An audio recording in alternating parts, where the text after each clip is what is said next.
আকৌ এবাৰ উজলিল লাখৰিঘাট golden senior secondary school. এইবাৰ দেখিবলৈ পোৱা গৈছে লাখৰিঘাট গোল্ডেন সিনিয়ৰ সেকেন্ডাৰী স্কুলৰ এক বৃহৎ সফলতা লাভ কৰিবলৈ সক্ষম হৈছে, কিয়নো দেখিবলৈ পোৱা গৈছে এইবাৰ এক বৃহৎ সফলতাৰ উত্তীৰ্ণ হৈছে ছাত্ৰ ছাত্ৰীসকল। কেৱল এয়াই নহয়, এটা কথা স্পষ্টভাৱে ক'ব লাগিব যে লাখৰিঘাট গোল্ডেন সিনিয়ৰ সেকেন্ডাৰী স্কুলৰ পৰা এইবাৰ 10ম শ্ৰেণীৰ যি চূড়ান্ত পৰীক্ষা আছিল, সেই পৰীক্ষাত দেখিবলৈ পোৱা গৈছে এগৰাকী ছাত্ৰই 94% নম্বৰলৈ উত্তীৰ্ণ হ'বলৈ সক্ষম হৈছে। আনহাতে ক'ব লাগিব যে এইবাৰ দেখিবলৈ পোৱা গৈছে উচ্চতৰ মাধ্যমিকৰ চূড়ান্ত বৰ্ষৰ পৰীক্ষাত এইবাৰ দেখিবলৈ পোৱা গৈছে 84% নম্বৰ লাভ কৰিবলৈ সক্ষম হৈছে এগৰাকী ছাত্ৰী। কেৱল এয়াই নহয়, এটা কথা স্পষ্টভাৱে ক'ব লাগিব যে লাখৰিঘাটৰ ভিতৰত অৰ্থাৎ সমগ্ৰ লাখৰিঘাট অঞ্চলৰ ভিতৰত একমাত্ৰ বিজ্ঞান বাণিজ্য আৰু কলা শাখাৰ ব্যক্তিগত খণ্ডৰ বিদ্যালয় লাখৰিঘাট গোল্ডেন সিনিয়ৰ সেকেন্ডাৰী স্কুল। আৰু এই মুহূৰ্তত মই বৰ্তমান উপস্থিত আছোঁ লাখৰিঘাট গোল্ডেন সিনিয়ৰ সেকেন্ডাৰী স্কুলত আৰু সামগ্ৰিক পৰিৱেশ দেখুৱাবলৈ অনুৰোধ জনাইছোঁ সতীৰ্থক। যিহেতু দেখিবলৈ পোৱা গৈছে এইবাৰ উচ্চতৰ মাধ্যমিকৰ আনহাতে ঘোষণা কৰা হৈছে 10ম শ্ৰেণীৰ চূড়ান্ত পৰীক্ষাৰ ফলাফল, আৰু ইয়াৰ পাছতে ছাত্ৰ ছাত্ৰীসকলক সম্বৰ্ধনা দিবলৈ এইবাৰ এক বিশেষ সম্বৰ্ধনা অনুষ্ঠানৰ আয়োজন কৰা হৈছে। আনহাতে এইবাৰ সমগ্ৰ মৰিগাঁও জিলাৰ ভিতৰত জিলিকি উঠিবলৈ সক্ষম হৈছে লাখৰিঘাট গোল্ডেন সিনিয়ৰ সেকেন্ডাৰী স্কুল।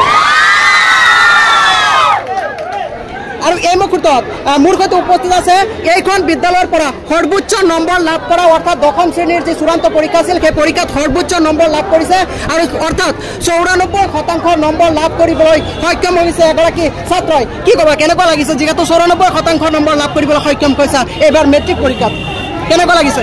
নমস্কাৰ, মোৰ নাম নাছিৰ ইকবাল আহমেদ আৰু মই এই 2024 বৰ্ষৰ যিটো হাইস্কুল শিক্ষান্ত পৰীক্ষা আছিল, মই এই লাহৰিঘাট গোল্ডেন সিনিয়ৰ সেকেন্ডাৰী স্কুলৰ পৰা মই দিছিলোঁ আৰু তাত 94% নম্বৰলৈ মই উত্তীৰ্ণ হৈছোঁ।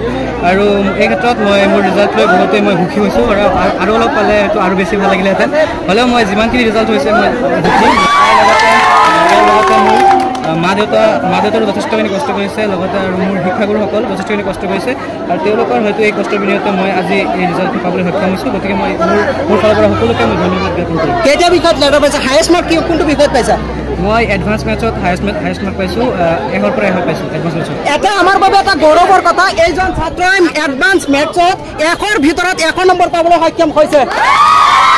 কেৱল এয়াই নহয়, তেখেতৰ পৰা জানিব বিচাৰিম নেক্সট তেওঁৰ পৰিকল্পনা কি, নেক্সট কি হ'ব বিচাৰে তেওঁ, আচলতে তুমি কি হ'ব বিচাৰা? মই ভৱিষ্যতে এগৰাকী মই চিকিৎসক হ'ব বিচাৰোঁ আৰু তাৰ বাবে মই সকলোৰে পৰা আশীৰ্বাদ বিচাৰিছোঁ। তেখেত চিকিৎসক হ'ব বিচাৰিছে, গতিকে হয়তো তেখেত অনাগত দিনত আমাৰ এই লাখৰিঘাট অঞ্চললৈ গৌৰৱ কঢ়িয়াই আনিব পাৰে। আৰু এই মুহূৰ্তত মই বৰ্তমান যিহেতু উপস্থিত আছোঁ লাখৰিঘাট গোল্ডেন সিনিয়ৰ সেকেন্ডাৰী স্কুলত, আৰু এই মুহূৰ্তত সামগ্ৰিক পৰিৱেশ পুনৰবাৰ সতীৰ্থক দেখুৱাবলৈ অনুৰোধ আমাৰ যিহেতু দেখিবলৈ পোৱা গৈছে এক সম্বৰ্ধনা অনুষ্ঠানৰ আয়োজন কৰা হৈছে আজি, আৰু উত্তীৰ্ণ হোৱা ছাত্ৰ ছাত্ৰীসকলক সম্বৰ্ধনা জনোৱা হৈছে। ইয়াৰ মাজতে এগৰাকী ছাত্ৰী এইখন লাখৰিঘাট গোল্ডেন সিনিয়ৰ সেকেন্ডাৰী স্কুলৰ পৰা উচ্চতৰ মাধ্যমিক পৰীক্ষা এইখন বিদ্যালয়ৰ পৰা সৰ্বোচ্চ